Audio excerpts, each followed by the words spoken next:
adalah kondisi ketika aliran darah ke otak terganggu secara tiba-tiba, sehingga jaringan otak tidak mendapatkan oksigen dan nutrisi yang cukup dan menyebabkan kerusakan hingga kematian sel otak.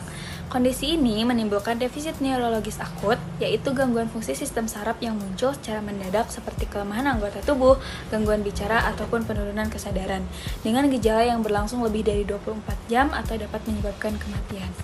Dalam konteks gawat darurat, kondisi ini disebut sebagai brain attack karena memerlukan intervensi segera guna menyelamatkan jaringan otak.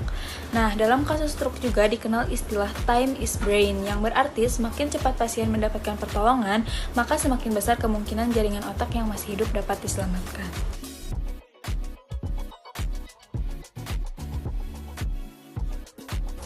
Selanjutnya ada klasifikasi stroke. Stroke dibagi menjadi dua jenis utama, yaitu stroke iskemik dan juga stroke hemorrhagic. Yang pertama ada stroke iskemik. Stroke iskemik terjadi akibat adanya sumbatan pada pembuluh darah otak. Sumbatan ini dapat disebabkan oleh trombus atau bekuan darah yang terbentuk di pembuluh darah otak, ataupun emboli, yaitu bekuan darah dari tempat lain yang terbawa dari aliran darah ke otak. Stroke iskemik merupakan jenis stroke yang paling sering ditemukan, yaitu sekitar 85% dari seluruh kasus stroke. Jika pembuluh darah tersumbat, maka darah tidak dapat membawa oksigen ke jaringan otak. Semakin lama sumbatan terjadi, maka semakin luas area otak yang mengalami kerusakan. Yang kedua, ada stroke hemorrhagic. Stroke hemorrhagic terjadi akibat pecahnya pembuluh darah di otak sehingga darah keluar ke jaringan otak atau ke ruang subarachnoid. Jenis ini lebih sedikit dibandingkan dengan stroke iskemik, namun umumnya lebih berat. Darah yang keluar akan menekan jaringan otak di sekitarnya dan meningkatkan tekanan intrakranial. Bila perdarahannya besar, pasien dapat mengalami penurunan kesadaran dengan cepat.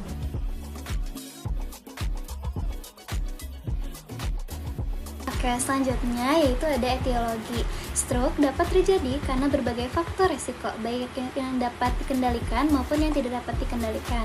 Faktor risiko yang dapat dikendalikan yaitu yang pertama, hipertensi. Hipertensi adalah faktor risiko utama stroke.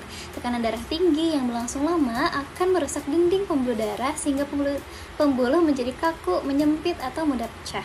Yang kedua ada diabetes mellitus. Kadar gula darah tinggi merusak pembuluh darah dan mempercepat aterosklerosis. Yang ketiga yaitu ada dislipidemia. Kolesterol tinggi menyebabkan penumpukan plak di pembuluh darah. Selanjutnya yaitu ada merokok. Nikotin menyempitkan pembuluh darah dan meningkatkan risiko penggumpalan darah. Selanjutnya yaitu ada obesitas dan kurang aktivitas. Berat badan berlebih meningkatkan risiko hipertensi dan diabetes. Selanjutnya yaitu ada fibrilasi atrium. Gangguan irama jantung ini menyebabkan darah menggumpal di jantung dan dapat terbawa ke otak. Nah, selanjutnya itu ada faktor risiko yang tidak dapat dikendalikan. Yang pertama, usia lanjut. Yang kedua, riwayat keluarga. Yang ketiga, jenis kelamin. Yang keempat, riwayat stroke sebelumnya.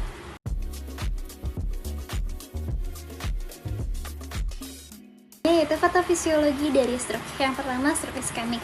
Saat pembuluh darah tersumbat, aliran darah ke otak berkurang. Akibatnya, oksigen dan glukosa yang dibutuhkan sel otak tidak tersedia. Sel otak kehilangan energi, pompa ion terganggu, sel membengkak, lalu mati. Nah, di sekitar area yang mati terdapat daerah yang disebut penumbra, yaitu jaringan otak yang masih hidup namun fungsinya menurun. Jika penanganan cepat dilakukan, area ini masih bisa dapat diselamatkan. Selanjutnya yaitu stroke hemorrhagic. Pada stroke hemorrhagic, pembuluh darah pecah sehingga darah keluar ke jaringan otak. Darah tersebut menekan jaringan otak, menyebabkan pembengkakan dan peningkatan tekanan intrakranial. Jika tekanan terus meningkat, aliran darah ke bagian otak juga menurun.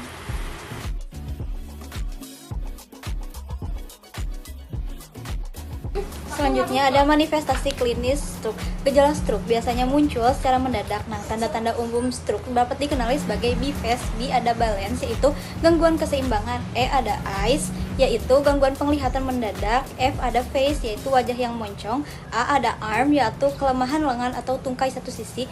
S ada speech, cara berbicaranya pelo atau sulit berbicara. T ada time, yaitu waktu untuk segera ke rumah sakit. Ya, adapun gejala lain yang sering muncul yaitu adanya penurunan kesadaran, nyeri kepala hebat, mual muntah, kejang, sulit menelan, ataupun rasa kebingungan yang dialami oleh seorang klien. Gejala tersebut bisa muncul mendadak karena aliran darah ke otak berhenti secara tiba-tiba.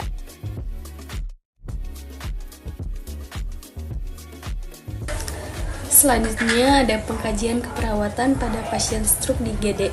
Pengkajian dilakukan menggunakan metode A, B, C, D, E. Yang pertama itu ada A, airway, menilai apakah jalan napas terbuka dan tidak tersumbat. Pasien stroke dengan penurunan kesadaran beresiko aspirasi. B, breathing, menilai frekuensi napas, pola napas, dan saturasi oksigen. C, circulation, menilai tekanan darah, nadi, perfusi perifer, dan irama jantung. D, disability, menilai tingkat kesadaran menggunakan GCS, ukuran pupil, kekuatan otot, dan NIHSS. Yang terakhir itu ada E, exposure, menilai suhu tubuh dan kondisi umum pasien, waktu onset gejala, riwayat penyakit dahulu, obat yang dikonsumsi, riwayat alergi, dan riwayat stroke sebelumnya.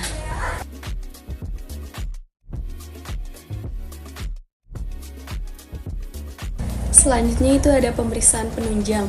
Pemeriksaan yang dilakukan pada pasien stroke yang pertama itu ada CT scan kepala non kontras, pemeriksaan utama untuk membedakan stroke iskemik atau stroke hemoragik. Yang kedua itu ada gula darah sewaktu untuk menyingkirkan hipoglikemia yang menyerupai stroke. Ketiga ada EKG untuk mendeteksi fibrilasi atrium. Keempat itu ada pemeriksaan laboratorium, darah lengkap, elektrolit, PT atau APTT, dan fungsi ginjal. Dan yang terakhir itu ada NIHSS untuk menilai tingkat keparahan stroke.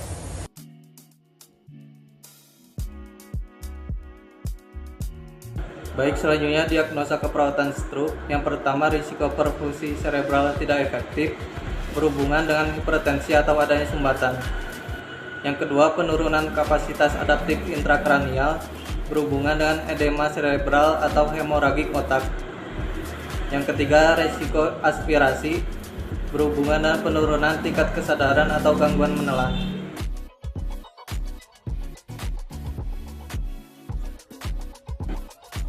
Lanjut ke intervensinya.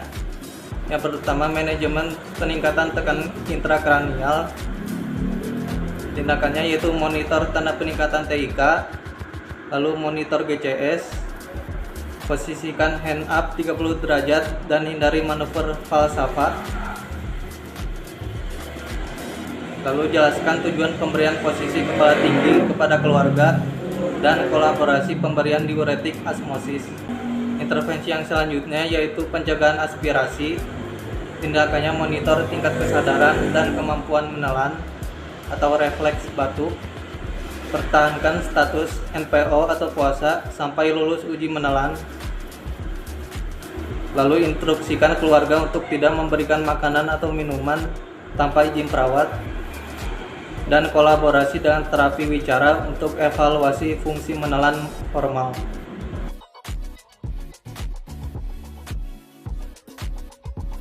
Harus cepat karena semakin lama sumbatan semakin luas juga kerusakan otaknya. Lalu pada stroke hemoragik yaitu kontrol tekanan darah, lalu manajemen tekanan intrakranial, dan konsultasi bedah syaraf.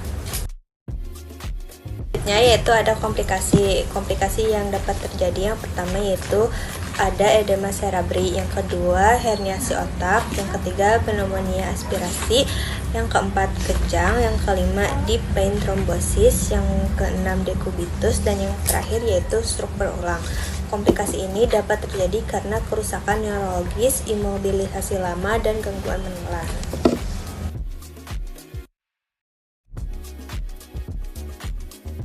Selanjutnya masuk ke dalam kasus penyakit stroke di IGD. Pada bagian ini saya akan menjelaskan studi kasus asuhan keperawatan pada pasien dengan diagnosis stroke hemoragik. Pasien ini berinisial Nyonya S, berusia 70 tahun dengan diagnosa medis stroke hemoragik, PIS disertai hipertensi. Nah, selanjutnya kita masuk ke pengkajian pasien. Saat dilakukan pengkajian, pasien mengalami penurunan kesadaran dengan nilai GCS E2, VTM2 yang menunjukkan kondisi sopor atau penurunan kesadaran berat. Pasien menggunakan ventilator melalui ETT serta sudah menjalani operasi kraniotomi evakuasi pendarahan. Nah, tanda-tanda pasien saat awal masuk yaitu tekanan darahnya 177/89 mmHg, MAP 118,3 mmHg, nadi 67 kali per menit, RR 18 kali per menit, suhu 36,5 Celcius, serta SpO2 yang menunjukkan 100%. Hal ini menunjukkan kondisi pasien masih tidak stabil dan mengalami hipertensi.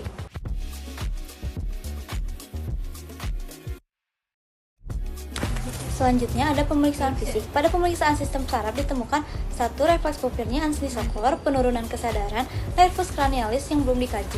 Pada sistem pernafasan ditemukan 1. Retraksi dada, suara ronchi, sputum kental kuning, serta gargling. Pada CT scan ditemukan pendarahan intracerebral di lobus occipital kiri volume 5 mili disertai edema perivokal. Ini menunjukkan adanya pendarahan otak yang meningkatkan tekanan intrakranial. Selanjutnya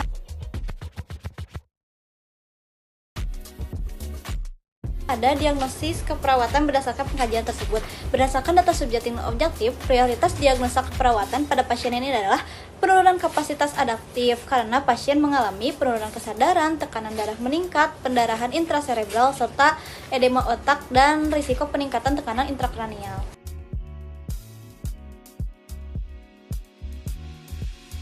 Selanjutnya, ada intervensi keperawatan dari kasus tersebut. Intervensi utama yang diberikan adalah manajemen peningkatan tekanan intrakranial dengan tindakan observasinya yaitu memonitor kesadaran, monitor tanda vital, monitor MAP, memantau status pernapasan, dan juga memantau intake output cairan. Selanjutnya, terapeutiknya yaitu dengan memberikan posisi head up 30 derajat, menjaga suhu tubuh normal, dan kolaborasinya dengan pemberian sedasi, antikonvulsan, dan juga terapi medis sesuai dengan program dokter.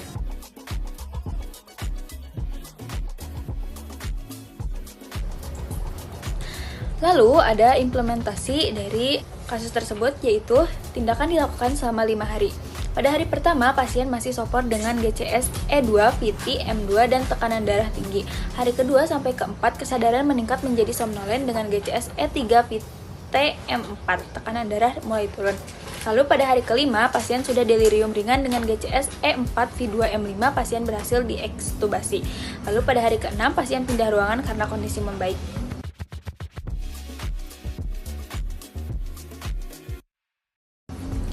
Adapun evaluasinya yaitu setelah dilakukan tindakan selama 5x24 jam didapatkan hasil kesadaran meningkat menjadi GCS E4 V5 M6, tekanan darah turun menjadi 128/70 mmHg, MAP turun menjadi 89,3 mmHg, tidak ada tanda peningkatan tekanan intrakranial, pola napas teratur, pasien tampak lebih tenang. Jadi dapat disimpulkan bahwa intervensi head up 30 derajat efektif dalam membantu penurunan tekanan intrakranial pada pasien stroke hemoragik. Selain itu, tindakan ini juga membantu menstabilkan hemodinamik, meningkatkan kesadaran, memperbaiki kenyamanan pasien. Jadi pada kasus ini, peran perawat sangat penting dalam pemantauan neurologis dan pemberian intervensi sederhana seperti posisi head up 30 derajat yang terbukti memberi hasil positif.